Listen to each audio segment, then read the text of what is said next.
Assalamualaikum warahmatullahi wabarakatuh. Alhamdulillahi rabbil alamin. Wabihi nasta'inu ala umurid dunya waddin. Wassalatu wassalamu ala ashrafil mursalin wa ala alihi wassabihi ajma'in. Amma ba'du. Saudaraku yang beriman, syukur alhamdulillah channel Khazanah Kehidupan bisa kembali menyapa Anda untuk memberikan informasi seputar agama Islam. Semoga kita senantiasa dalam lindungan Allah Subhanahu wa Ta'ala dan dapat terus memahami serta mengamalkan ilmu yang telah diperoleh. Karena sebaik-baik manusia adalah yang paling bermanfaat bagi manusia. Hadis riwayat Ahmad At-Tabrani Ad-Darqutni. Mari bersama-sama menjadi manusia yang bermanfaat dengan memberikan kami dukungan berupa subscribe, like, komen, dan share. Serta jangan lupa juga untuk mengaktifkan lonceng supaya tetap selalu update dengan konten yang akan kami berikan. Saudaraku yang beriman, salat merupakan salah satu ibadah yang harus dikerjakan setiap hari sebagai upaya kita untuk dapat lebih dekat dan taat kepada Allah Subhanahu wa Ta'ala. Karena barang siapa yang melakukan salat dengan ikhlas, maka Allah akan memasukkannya ke dalam surga. Dan barang siapa yang tidak melakukannya, maka akan masuk ke neraka. Tapi ada juga yang melakukan salat hampir puluhan tahun, tapi masuk ke neraka.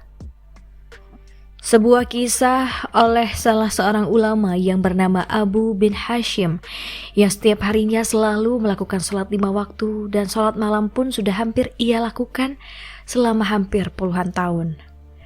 Di suatu ketika dirinya ingin mengerjakan sholat malam, yakni sholat tahajud, Abu bin Hashim dikagetkan oleh keberadaan sesosok makhluk yang duduk di bibir sumurnya. Abu bin Hasan bertanya, "Wahai hamba Allah, siapakah engkau?" Sambil tersenyum, sosok itu berkata, "Aku adalah malaikat utusan Allah." Abu bin Hashim kaget, sekaligus bangga karena kedatangan tamu malaikat yang sangat mulia. Abu bin Hashim lalu bertanya, "Apa yang sedang kamu lakukan di sini?" Malaikat itu menjawab, "Aku disuruh mencari hamba pencinta Allah." Melihat malaikat itu memegang kitab yang tebal, Abu bin Hashim lalu bertanya, "Wahai malaikat, buku apakah yang engkau bawa itu?" Malaikat menjawab, "Ini adalah kumpulan nama hamba-hamba pencinta Allah." Mendengar jawaban malaikat itu, sontak Abu bin Hashim berharap dalam hatinya namanya juga termasuk ke dalam daftar tersebut. Maka ditanyalah malaikat itu, "Wahai malaikat, apakah ada namaku di situ?" Abu bin Hashim berasumsi bahwa namanya ada di buku itu, mengingat amalan ibadahnya yang tidak kenal putusnya, selalu mengerjakan sholat tahajud setiap malam, serta berdoa dan bermunajat kepada Allah Subhanahu wa Ta'ala di sepertiga malam. "Baiklah, akan aku buka," kata malaikat. Sambil membuka kitab besarnya, dan ternyata malaikat itu tidak menemukan nama Abu bin Hashim di dalamnya. Karena tidak percaya, Abu bin Hashim meminta malaikat untuk mencarinya sekali lagi. "Betul, namamu tidak ada di dalam buku ini," kata malaikat. Abu bin Hashim pun gemetar dan jatuh tersungkur di depan malaikat. Dia menangis sejadi-jadinya. "Rugi sekali diriku yang selalu tegak berdiri di setiap malam dalam tahajud dan bermunajat kepada Allah, tetapi namaku tidak masuk dalam golongan para hamba pencinta Allah," kata Abu bin Hashim sambil menangis. Melihat itu, malaikat berkata, "Wahai Abu bin Hashim, bukan aku tidak tahu engkau bangun setiap malam ketika yang lain sedang tertidur. Engkau mengambil air wudhu dan kedinginan pada saat orang lain terlelap dalam buaian malam. Tetapi tanganku dilarang oleh Allah untuk menuliskan namamu. Lantas, Apakah gerangan yang menjadi penyebabnya? Tanya Abu bin Hashim kepada malaikat. Engkau memang bermunajat kepada Allah, tapi engkau pamerkan dengan rasa bangga kemana-mana dan asik beribadah, memikirkan diri sendiri.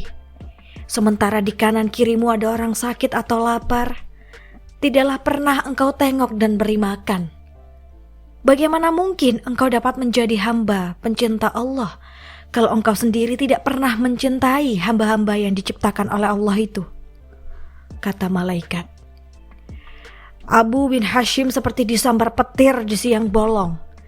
Dia tersadar antara hubungan ibadah manusia tidaklah hanya kepada Allah semata atau hablum minallah, tetapi juga kerjasama antar manusia dan kepada alam atau hablum minanas juga perlu diterapkan.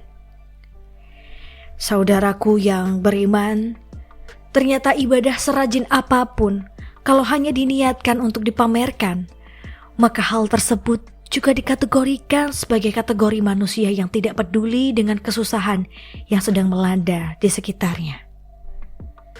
Hal ini dibenci oleh Allah Subhanahu wa Ta'ala. Malah banyak dalam kisah dan hadis Rasul bahwa serajin apapun ibadah, kalau Anda kekenyangan dan penuh harta, sementara tetangga Anda kelaparan dan kesusahan, maka Anda tetap akan masuk ke neraka. Semoga pengingat ini bisa menjadi hikmah dan menjadi pelajaran yang berharga untuk kita semua. Oleh karena itu, perbaiki kembali niat Anda.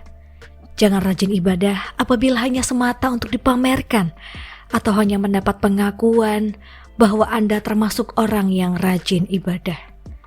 Serta jangan sesekali Anda beribadah, tetapi hanya mengharap hadiah berupa surga. Tapi lakukanlah ibadah sebagai bentuk murni keikhlasan kita sebagai umatnya karena Allah Subhanahu wa Ta'ala. Demikian, semoga dapat menjadi manfaat. Akhir kalam, wassalamualaikum warahmatullahi wabarakatuh.